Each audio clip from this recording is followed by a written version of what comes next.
Continuando con la temática que estábamos viendo de dimensionar las instalaciones de enlace de un edificio destinado principalmente a viviendas, pues nos enfrentamos a un reto. Lo primero, el conocer la previsión de potencia que va a hacer falta en un edificio en concreto. Y para ello vamos a recurrir a dos instrucciones técnicas complementarias del Reglamento Electrotécnico de Baja Tensión, en concreto a las guías técnicas que el Ministerio de Industria y Energía publicó en su día sobre esas dos instrucciones. Es verdad que una data de poco más allá del año 2002, cuando nació el reglamento actual, y la otra, en cambio, es del año 2014, cuando irrumpe la necesidad de incorporar a las instalaciones de los edificios la previsión de que los usuarios van a adquirir coches eléctricos que van a requerir pues una recarga para la que es necesario dimensionar las instalaciones eléctricas de los edificios eh,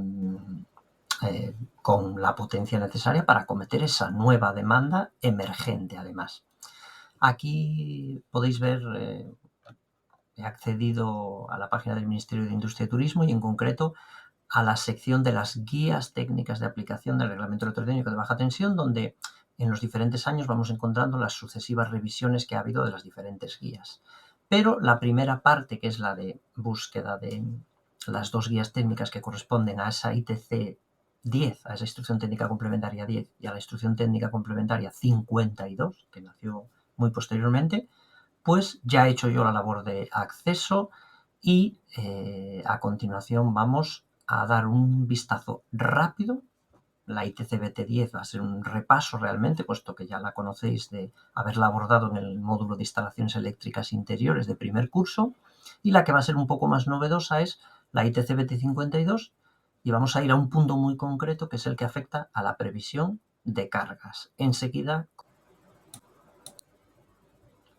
vamos allá, tal y como habíamos adelantado, con la guía técnica de la instrucción complementaria del Reglamento Electrotécnico de Baja Tensión, la número 10, que es la guía que nos permite hacer previsiones de cargas en edificios, y nos vamos a centrar en edificios destinados básicamente a viviendas. Bien, bueno, nos presentan un índice, pero vamos a ir desarrollando los puntos más importantes, que son definir los grados de electrificación de las diferentes viviendas, y a la previsión de potencia que hacen falta para las viviendas sumar las de algunas otras cosas que aparecen en los edificios.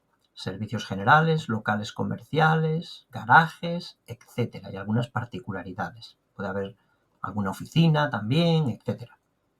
Vamos allá.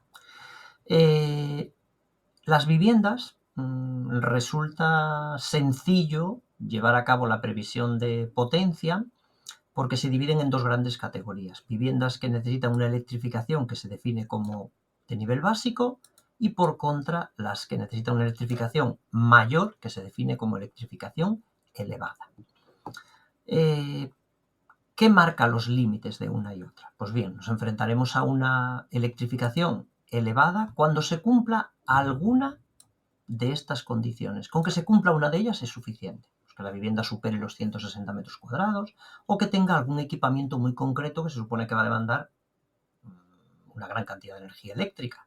Aire acondicionado, sistemas de calefacción eléctricos, sistemas de automatización, domótica en la vivienda, sea de unas dimensiones tales que requiera una gran cantidad de puntos de utilización para enchufes, tomas de corriente, etcétera. Es decir, hay múltiples condiciones que hacen que una vivienda dé el salto a la electrificación elevada, pero la pregunta del millón es cuál es la cantidad de energía que hace falta, supuestamente y de forma prevista, para que el edificio vaya a contar en un futuro con suficiente energía, si es que esas viviendas finalmente funcionan todas con familias instaladas y a pleno rendimiento, por así decir. Pues los escalones de potencia los fija esta instrucción y nos dice que el escalón más bajo que se puede considerar es el de 5.750 vatios para la vivienda de electrificación básica, que corresponde a colocar un interruptor general automático a la entrada del cuadro de la vivienda de 25 amperios a 230 voltios, y podemos considerar que seguimos en electrificación básica hasta llegar a una potencia de 9.000 199 vatios, es decir, por debajo de 9.200. A partir de 9.200 empezaría la electrificación elevada. ¿Qué escalones hay? Bueno, los veremos más adelante, tantos como calibres haya para interruptores generales automáticos. ¿Hasta dónde puede llegar la previsión de la electrificación elevada? Pues puede llevar a un límite que está marcado por el tope de electrificación, por así decir, en monofásico, que sería 63 amperios de calibre del interruptor general automático. Hay otro matiz a tener en cuenta, y es si cuando hacemos la previsión de potencia que va a hacer falta para el conjunto de las viviendas de un edificio, si sabemos que, por ejemplo, todas las viviendas fuesen homogéneas y todas fuesen de 5.750 vatios de electrificación básica, del escalón de los 25 amperios, si hay 20 viviendas, es necesario prever una potencia en conjunto que sea 25 por esos 5.750. Pues la respuesta es no. En electricidad, como sabéis, existe un concepto, al igual que en otras muchas disciplinas, de considerar lo que es un coeficiente de simultaneidad, que se basa en el hecho de que estadística, probabilística y en la práctica, porque está basado en situaciones reales, es imposible que todas las viviendas demanden simultáneamente toda la potencia que está prevista en cada una de ellas. Por ejemplo, nos da una tabla del reglamento y nos dice que para 12 viviendas multiplicaremos la potencia de una de ellas no por 12 para hallar la previsión total, sino por 9,9. Realmente aquí se aplica un coeficiente reductor, por así decir, que sería ese famoso coeficiente de simultaneidad. La tabla que nos da el reglamento llega hasta 21, pero si fuese necesario para más de 21 viviendas, hay una fórmula de recurrencia, donde n es el número de viviendas y que nos permite determinar cuál va a ser el coeficiente de simultaneidad que hay que aplicar para hacer esa previsión de potencias para las viviendas. Bien, la guía, que luego podréis mirarla con atención, pues lo que hace es, nos presenta hasta un ejemplo con datos reales de un edificio para hacer ese cálculo. Fijaros, por ejemplo, en este caso que nos plantean aquí, pues se trataba de un edificio donde hay 3 plantas, 4 viviendas por planta, van especificando una serie de condiciones. Hay 12 viviendas de 100 metros cuadrados que no disponen de previsión de aire acondicionado ni previsión de calefacción eléctrica, es decir, todo apunta a que van a ser básicas, por lo tanto van a ser de 5.750, estas que aparecen aquí. Pero por lo visto hay 2 viviendas de mayor superficie, de más de 160 metros cuadrados. Son estas 2 que figuran aquí con un grado de electrificación elevada. Esta primera parte de esta fórmula que hay aquí para calcular la potencia total no es más que calcular la potencia media por vivienda. 12 de electrificación básica más 2 de elevada dividido entre la suma de la cantidad de viviendas que hay, que son 14. Esto sería la potencia promedio. Y es esa potencia promedio del conjunto de todas las viviendas la que se multiplica por el coeficiente. Para 14 viviendas, por lo visto, en la tabla dice que debemos de multiplicar la potencia media de las 14 viviendas no por 14, porque todas no van a demandar toda la potencia a la vez, sino por 11,3. Comprobémoslo. Vamos a la tabla y efectivamente para 14 viviendas nos dicen no multipliques la potencia media por 14, multiplícala por 11,3. Viviendas, solucionado. Servicios generales, otro paquete. ¿Qué se entiende por servicios generales? Iluminación del portal, de las escaleras, de los descansillos de las escaleras, iluminación ornamental si es que la hay para plantas, algún tipo de acceso. El suministro de energía al videoportero, el suministro de energía al equipo ascensor, el equipo elevador que hay, un ascensor o más de uno normalmente, para permitir la movilidad de las personas.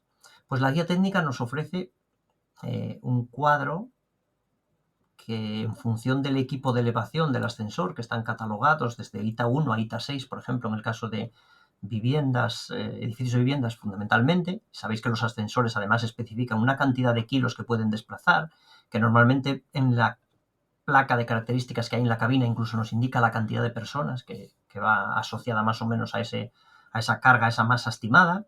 y la velocidad con la que pueden mover esa carga. Y en función de eso, la última columna de esta tabla nos da una previsión en kilovatios de la cantidad de energía eléctrica que vamos a necesitar para ese ascensor.